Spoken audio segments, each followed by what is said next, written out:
દરેક માનવીના જીવનમાં કોઈને કોઈ સપના હોય છે જે તેમને જીવતા રહેવામાં મદદ કરે છે, ગમે તેવા સંજોગોમાં પણ આગળ વધવા માટે પ્રેરણા આપે છે. આ સપનાઓનું સાકાર થવું એ આપણા જીવનના સૌથી મોટા સિદ્ધિઓમાંથી એક હોઈ શકે છે. પરંતુ આ સપનાઓને હકીકતમાં પરિવર્તિત કરવી એ સહેલું કાર્ય નથી. આ સંજોગોમાં આપણે કેટલીક રીતો અનુસરવી પડે છે જે આપણને એ સપનાઓને સાકાર કરવામાં મદદ કરશે. 1. સ્પષ્ટ વિઝન. તમારા સપનાઓને સાકાર કરવા માટે પ્રથમ અને મહત્વપૂર્ણ સ્ટેપ એ છે કે તમારી પાસે સ્પષ્ટ વિઝન હોવું જોઈએ. તમારો અંતિમ લક્ષ્ય શું છે એ તમે જાણતા હોવું જોઈએ. સ્પષ્ટ વિઝન એ એવી બાજુ છે જે તમને માર્ગમાં આવતા અવરોધોનો સામનો કરવા પ્રેરિત કરશે. વિઝન વિના તમારો માર્ગ અસ્પષ્ટ થઈ શકે છે અને તમે ભટકી શકો છો. 2. મજબૂત ઈચ્છાશક્તિ. સપના સાકાર કરવા માટે મજબૂત ઈચ્છાશક્તિની જરૂર છે. એ ઈચ્છાશક્તિ જ છે જે તમને આ પડકારોનો સામનો કરવામાં મદદ કરશે.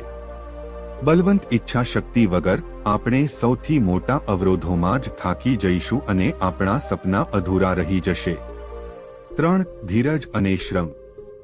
સફળતા એક દિવસમાં પ્રાપ્ત થતી નથી. ધીરજ અને શ્રમ એ મહત્વપૂર્ણ ગુણધર્મો છે જે તમારું જીવન બદલવા માટે જરૂરી છે. તમારે દરેક દિવસ વધુ મહેનત કરવી પડશે અને તમને ધીરજ રાખવી પડશે. તમારે ધીરજ રાખવી જ જોઈએ, કારણ કે ક્યારેક સપનાઓ સાકાર થવામાં સમય લાગી શકે છે, પરંતુ જે ધીરજ ધરાવે છે તે અંતે સફળ થાય છે. 4. ધોરણિત આયોજન. અનુસરવાના પાયા તરીકે તમારે એક સારી યોજના બનાવવી જોઈએ. એક સારી યોજના તમારું માર્ગદર્શક બની શકે છે અને તમને તમારા લક્ષ્યો તરફ આગળ વધવામાં મદદ કરી શકે છે. તમારે તમારી યોજનાને ધોરણિત અને વ્યવહારિક બનાવવી જોઈએ. 5. પ્રેરણા અને સકારાત્મકતા. તમારા સપનાઓને સાકાર કરવા માટે તમારે સકારાત્મકતા અને પ્રેરણાને હંમેશા સક્રિય રાખવી જોઈએ. જીવનમાં ઘણી વખત તમે નિરાશ અને ધીરે પડી શકો છો, પરંતુ તે સમયે તમારે પ્રેરણા અને સકારાત્મકતાનો મહત્તમ ઉપયોગ કરવો જોઈએ. 6. શીખવાની ઉત્સુકતા.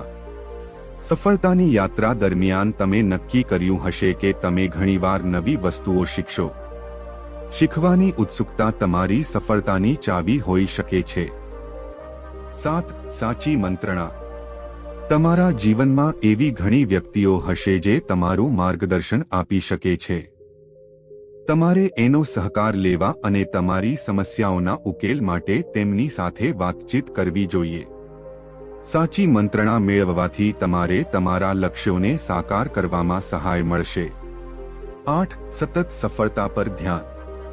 તમારે હંમેશા તમારો ધ્યાન તમારા લક્ષ્યો અને સફળતાના માર્ગ પર રાખવો જોઈએ. કોઈ પણ અવરોધ કે નિષ્ફળતા તમને તમારો રસ્તો છોડવા મજબૂર ન કરે. તમારે સતત તમારી યાત્રાની તરફ ધ્યાન આપવું જોઈએ અને દરેક નાની સફળતા પર આનંદ થવો જોઈએ. 9. સમયનો સદુપયોગ. સમય એ સૌથી મોટી સંપત્તિ છે.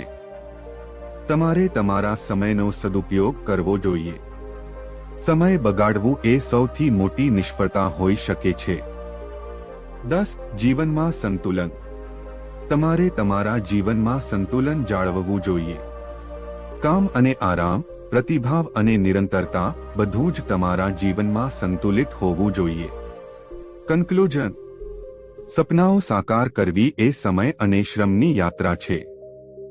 તે સહેલાઈથી મેળવવા માટેની વસ્તુ નથી, પરંતુ જો તમે ઉપર દર્શાવેલી રીતોનો અમલ કરશો તો તમારું સપનું જરૂર હકીકત બની જશે. તમારી વિઝન, ઈચ્છાશક્તિ, ધીરજ, સકારાત્મકતા, શીખવાની ઉત્સુકતા અને મંત્રણાના સહકાર સાથે તમે તમારા લક્ષ્યોને સરળતાથી પ્રાપ્ત કરી શકશો. તમારે સતત પ્રેરિત રહીને અને સતત આગળ વધવાનું છે.